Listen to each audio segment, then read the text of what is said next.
मिनोवा की कुछ एजम्पशंस हैं। उसमें एक एजम्पशन है मल्टी कोलिनियरिटी और सिंगुलैरिटी। अब इसको समझने के लिए एक कहानी को समझना ज़रूरी है। फॉर एग्जांपल हमारे पास तीन विटनेसेस हैं। तीन विटनेसेस को हम कोर्ट में बुलाते हैं। तो तीन विटनेसेस में से एक जो है उसने जो कल्प्रिट है उसका फेस देखा हुआ है। दूसरे विटनेस ने उसकी आवाज़ सुनी है। तीसरे विटनेस ने उसके फुट प्रिंट्स जो है वो देखे या निकाले हैं। तो अब ये तीनों विटनेसेस ना हमें डिफरेंट क्लूज दे रहे हैं, इंपॉर्टेंट क्लूज दे रहे हैं।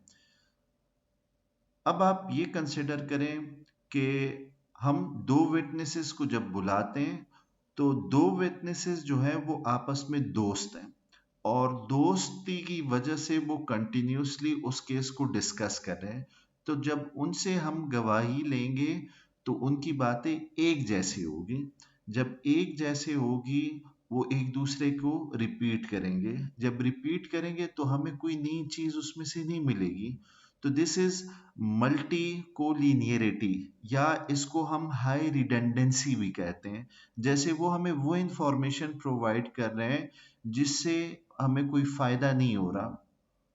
दूसरे एंड पे अगर हम सिंगुलैरिटी को देखें तो सिंगुलैरिटी में ये होगा कि अगर हमने एक विटनेस को जो कोर्ट है उसको बुलाया, उसने गवाही दी और फौरन से हमने दूसरे विटनेस को बुलाया जो कि वहां पर बैठा हुआ था। तो वो विटनेस क्या करेगा, जो फर्स्ट विटनेस ने जो गवाही दी है उसी के अल्फाज एट एज इट इज दोहराएगा। जब वो दोहराएगा तो वो उसको कॉपी करेगा। तो this is singularity.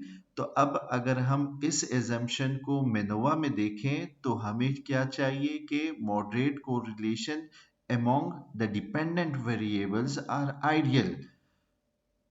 Low correlation consider separate ANOVAs और जबकि हाई कोरिलेशन है उसमें मल्टी कोलिनियरिटी और सिंगुलरिटीज के इश्यूज आते हैं।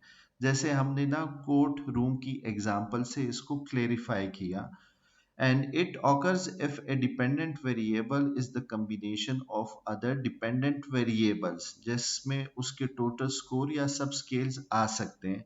तो अब इस केस में हम क्या करेंगे कि कोरिलेशन को रन करेंगे among the dependent variables ताकि हम एक्सट्रीम कोरिलेशन को फाइंड आउट कर सकें और फिर उसको हम रिमूव करेंगे जो हमारे पास हाईली कोरिलेटेड वेरिएबल्स हों या उसको हम फिर कंबाइन करेंगे।